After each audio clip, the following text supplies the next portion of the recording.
तो एक फ़ोटो है जो आज इंटरनेट पे काफ़ी ज़्यादा वायरल हो रही है, जिस फ़ोटो के ऊपर काफ़ी कंट्रोवर्सीज़ हो रही हैं। और इस कंट्रोवर्सी का पार्ट ना ही सिर्फ इंडियन मीडिया है, इस कंट्रोवर्सी का पार्ट ना ही सिर्फ ऑपोजिशन पार्टीज़ है, बल्कि उनके साथ साथ हमारे नेबरिंग कंट्रीज़ लाइक पाकिस्तान और नेपाल भी उस कंट्रोवर्सी का पार्ट बन चुका है, उस कंट्रोवर्सी का हिस्सा बन चुका है, उस क्वेश्चनिंग का हिस्सा बन चुका है। तो ये जो फ़ोटो है, ये किस चीज़ की फ़ोटो है? ये हमारे ही नए इनॉग्रेटेड पार्लियामेंट हाउस की फ़ोटो है। जी हाँ, वही पार्लियामेंट हाउस जो अभी कुछ दिनों पहले जिसका इनॉग्रेशन हमारे माननीय प्रधानमंत्री नरेंद्र मोदी जी ने किया है। तो ये जो फ़ोटो है, ये इंडिया के उस मैप की फ़ोटो है जहाँ पे अफ़गानिस्तान, पाकिस्तान, तिब्बत, म्यांमार, चाइना और साथ साथ श्रीलंका, बांग्लादेश जैसे कुछ कंट्रीज़ भी इंडिया का पार्ट है। तो जिनको नहीं पता कि ये मैप जो इंडिया का है, ये क्या है, इसका क्या मतलब है, तो मैं आपको बता दूं कि ये जो मैप है, ये इंडिया के अखंड भारत का मैप है। इस मैप को अखंड भारत बोलते हैं। और ये जो मैप है, ये आज का नहीं है। ये मैप आज से 100 साल पहले या 200 साल पहले का मैप नहीं है। ये आज से कई सालों पहले का मैप है, जब इंडिया में अशोक जैसे राजा, इंडिया के राजा हुआ करते थे। अशोक द ग्रेट, जिनका नाम हम सब जानते हैं, जिस कंटेक्स्ट के बारे में हम सब ने बुक्स में पढ़ा है, हमने हिस्ट्री में पढ़ा है अशोका के बारे में। तो जब इंडिया के लीडर, इंडिया का जब रूलर अशोका हुआ करते थे, अशोक जी, तब ये उस टाइम का इंडियन मैप है। इसको माना जाता है कि ये इंडिया उस टाइम पे ऐसा ही दिखता था, और ये जो सारी कंट्रीज़ हैं, ये इंडिया का पार्ट हुआ करती थी।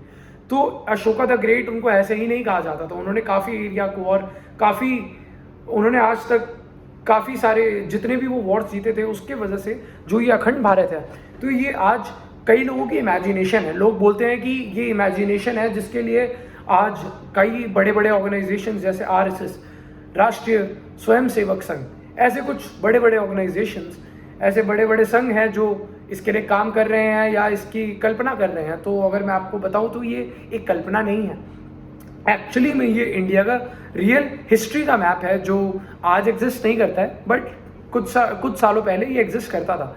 तो कई लोग इस पर क्वेश्चन करते हैं कि आपके पास क्या प्रूफ है अखंड भारत का। तो अगर मैं आपसे एक सिंपल सा क्वेश्चन पूछूं कि आज से 100 साल पहले पाकिस्तान और बांग्लादेश भी तो हमारे कंट्री का ही पार्ट था।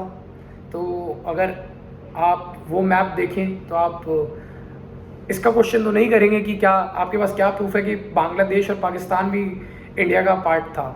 तो मुझे लगता है कि ये काफ़ी इलॉजिकल क्वेश्चन है अगर कोई पूछ रहा है कि इसका क्या प्रूफ है। तो ये तो बात हो गई अखंड भारत के जोग्राफिकल जो रीजन है या जोग्राफी की। तो अगर हम उसके अलावा बात करें कि कल्चरल बिलीफ ऑफ अखंड भारत, तो मुझे लगता है कि कल्चरल का जो मेन मोटिव अखंड भारत का है, या जो मेन आइडिया अखंड भारत के पीछे है, वो है कल्चरल एक्सचेंज का।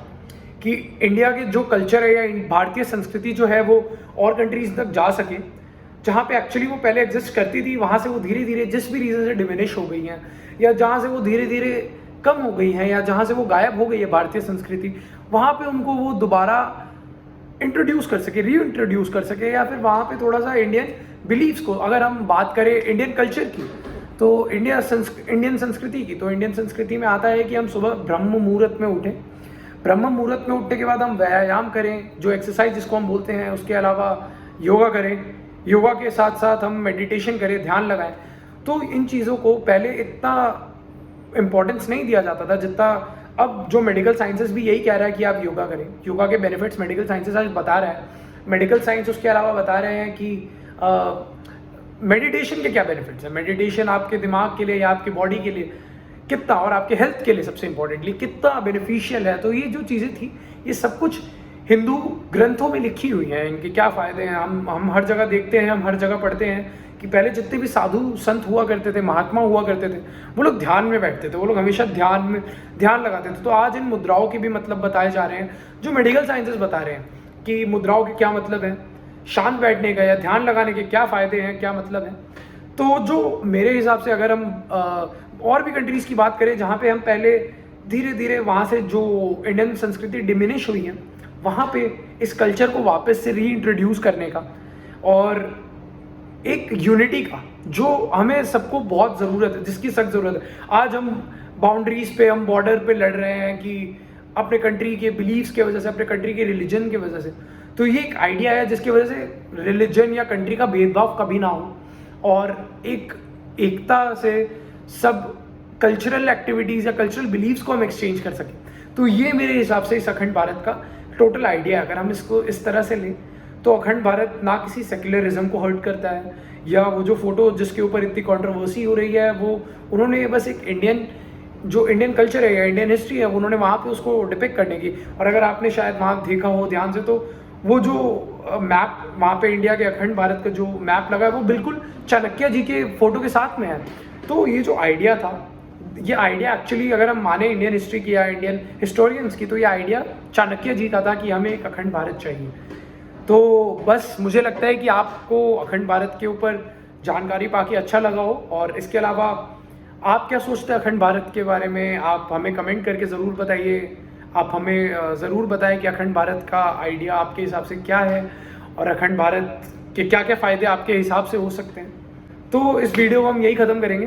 Thank you very much. अगर आप इस वीडियो में यहाँ तक मेरे साथ रुके हैं और आपने इस वीडियो को यहाँ तक देखा, बहुत बहुत शुक्रिया, बहुत बहुत शुक्रिया और बहुत बहुत धन्यवाद। Thank you very much. Thank you.